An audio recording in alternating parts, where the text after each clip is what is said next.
রহিম আসসালামু আলাইকুম। আমি রোজি কিচেন থেকে বলছি।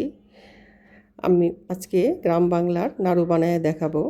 তিল, বাদাম, নারিকেল আর গুড় আর চাল ভাজা দিয়ে। প্রথমে আমি চুলায় ফ্রাই প্যান বসালাম আর 1 কাপ পরিমাণ পাটালি গুড় দিয়ে দিলাম।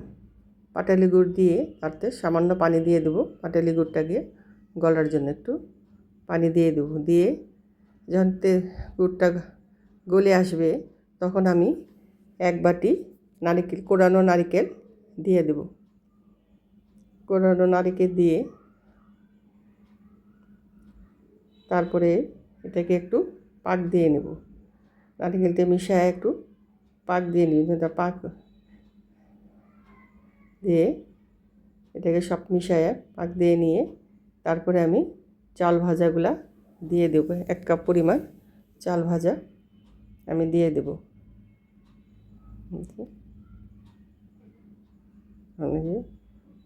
গুড়টা পুরা নারকেলের সাথে মিশে গেলে আমি চাল ভাজাগুলো দিয়ে দেব। চালটাকে ব্লেন্ড করে নিয়েছিলাম, চাল ভাজাগুলোকে দিয়ে দিলাম। তারপরে আমি 1 কাপ বাদাম ব্লেন্ড করে রাখছিলাম, সেটাও দিয়ে দেব। দিয়ে 1/2 কাপের মতো তিল ভাজা ভেজে রাখছিলাম, সেটাও দিয়ে দেব।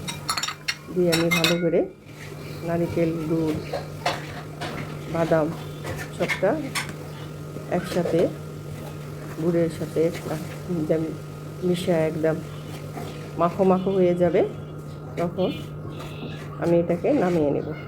আমি কিছুটা 1 চামচের মতো, টেবিল চামচের মতো কালো জিরা ভেজে হাফ ভাঙ্গা করে রাখছেন, সেটাও দিয়ে দেব। দিয়ে আমি একটু ঠান্ডা হতে দেবো, যে হাতে সহ্য হয় এরকম। তারপরে আমি এটাকে নাড়ু বানিয়ে নেব। এই নাড়ুতে যেমন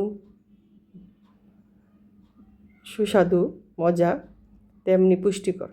এটার মধ্যে ক্যালসিয়াম, প্রোটিন সব আছে। বাচ্চাদের এরকম বানিয়ে দিলে ওরা মজা করে খাবে আর পুষ্টিও পাবে। আমার ভিডিওটা যদি আপনাদের ভালো লাগে তবে লাইক, শেয়ার, কমেন্ট করে পাশে থাকবেন।